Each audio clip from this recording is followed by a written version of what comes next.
ব্যক্তির কথা তো বাদই দিলাম, এক এক এলাকার রান্নাবান্নার স্টাইল কিন্তু এক এক রকম। আর এই সমস্ত এলাকার রান্নাবান্না এক জায়গায় এনে হাজির করে ইউটিউব, এটা সবার কাছে পৌঁছে দেয়। হ্যালো বন্ধুরা, সবাই কেমন আছো? আশা করছি সবাই খুব ভালো আছো। আর যে যেখান থেকে আমার ভিডিও দেখছো সবাইকে স্বাগত জানাচ্ছি আমার নতুন ভিডিওতে। আর সবাইকে রইল অনেক অনেক ভালোবাসা। সম্পূর্ণ নতুন একটা রান্না নিয়ে হাজির হয়ে গেলাম। ডিম আলু সিদ্ধ দিয়ে আমি এবার নারকেল ছুলে নিচ্ছি। যারা এই নারকেলটা ছুলতে পারো না, মানে অভ্যাস নেই যাদের, তারা কিন্তু করতে যেও না। যাদের অভ্যাস আছে তারা করো, কারণ অভ্যাস না থাকলে কাজটা করতে গেলে বিপদ হতে পারে। তো নারকেলটা ছুলে আমি ফাটিয়ে নিয়েছি। এবার হচ্ছে নারকেল কুড়িয়ে এর থেকে দুধ বের করে নেব।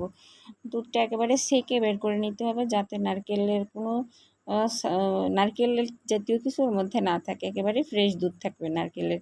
এদিকে আমি ডিম আলুও বেছে নিয়েছি। এবার হচ্ছে কড়াইয়ে দিয়ে দিলাম তেল। তেলটা একটু গরম হলে ওর মধ্যে দেবো একটুখানি হলুদ, মানে ডিমটা ভাজবো যেহেতু একেবারে সাদাটে লাগবে, তার জন্য একটু হলুদ দিয়ে দেবো, যাতে একটু হলদে হলদে দেখা যায়, দেখতে সুন্দর হবে। আর ডিমটাও কিন্তু খুব বেশি ভাজবো না, হালকা করেই ভেজে নিচ্ছি। তোমরা দেখতেই পাবা যে আমি কিভাবে রান্নাটা করেছি। আর আমার এরকমের রান্না তোমাদের কেমন লাগলো অবশ্যই কিন্তু কমেন্টে জানিও। আর যারা যারা এখনও জানো না এই রান্না, তারা কিন্তু ট্রাই করে দেখতে পারো। সত্যি বলছি, খেতে কিন্তু অসম্ভব মজার হয়। এই যে ডিমগুলো আমি ভেজে তুলে নিয়েছি, এবার ওই ভাজা তেলের মধ্যে, ডিম ভাজা তেলের মধ্যে গোটা জিরে দিয়ে দিচ্ছি। তেল কিন্তু খুব অল্প পরিমাণেই দেব, কারণ নারকেল থেকে অনেকটা পরিমাণে তেল বের হবে, তার জন্য তেল একটু কমই দিতে হবে। এই তেলের মধ্যে দিয়ে দিলাম সিদ্ধ করে রাখা আলু। এবার একটু লবণ আর হলুদও দিয়ে দেব। রান্নাটা অল্প পরিমাণে, তো লবণ হলুদটা একটু হিসাব করে দিতেই হবে। আর নারকেলের দুধের মধ্যে হলুদটা বেশি পরিমাণে গেলে একটু হলুদের গন্ধ আসতে পারে, তার জন্য হলুদটা কিন্তু একটু কমই দিতে হবে।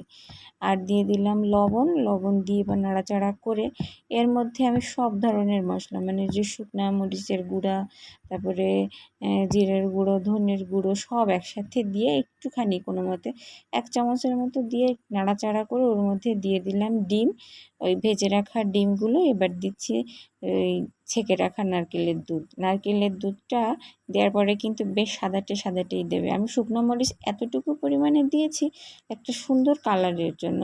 আমি পরে আবার এতে কাঁচামরিচ ব্যবহার করব। সব রকম মশলা টশলা তো দেওয়া শেষ। এবার হচ্ছে ঝোলটা ফুটিয়ে নিতে হবে ঠিক ততক্ষণ পর্যন্ত যতক্ষণ না এর উপর থেকে একটু তেল তেল ভাসবে। তেল ভেসে গেলে মনে করতে হবে রান্নাটা ঠিক হয়ে গেছে। এই পর্যায়ে দিয়ে দিতে হবে 1 চামচ চিনি, আর হচ্ছে কয়েকটা কাঁচামরিচ চিড়ে। চিনিটা দিলে টেস্ট অনেক ভালো হবে খেতে। নারকেলের দুধের রান্না তো একটু চিনি দিলে টেস্টের ব্যালেন্সটা ঠিক থাকে। আমার রান্না কিন্তু শেষ, এখন নামিয়ে নেব। অনেক লোভনীয় হয়েছে দেখতে। এতক্ষণ কষ্ট করে যারা আমার ভিডিওটা দেখলে সবাইকে অনেক অনেক ধন্যবাদ। সবাই ভালো থাকো।